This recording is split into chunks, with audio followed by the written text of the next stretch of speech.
nga dungog nga ningingon si Kristo nga gikan pud ni sila sa langit. Ang kining giingon niya nga hindi taga sanlibutan, taga-asa rin ni bro. Ako may mangutana dili. Ayun mo ka. Ang sa Espiritu ni Kristo, ang kining Espiritu ni Kristo, tulad ko hindi rin sila taga sanlibutan. So mismo si Kristo nag-state nga ang katong yang mga ulipon, dili po daw sila taga sanlibutan. Oh. Okay. So sa imuha ng pagsabot nga kumo giingon ni Kristo nga dili sila taga sanlibutan, sa imuhang pagsabot nga gikan sila sa langit. Yes or no? Ang kining giingon nimo, nga gikan ba sila sa langit? Yes or no? Dili, ang atong basahon ng konteksto, kaya dili makanangutana sa konteksto. So, kumagun pati ka konteksto.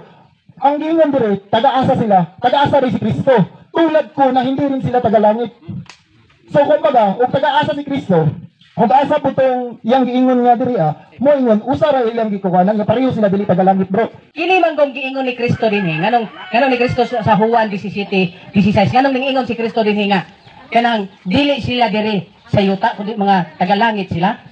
Kay ang Filipos kung atong basahon ang Filipos 3:20, ang atong citizenship dito sa langit mauna nga gipahibaw ta nga dili ni mo atong Pinoyanan tuwa sa langit mauna bro ang gipasabot ni Kristo. Dili mo gipasabot nga dito sila gikan sa langit bro.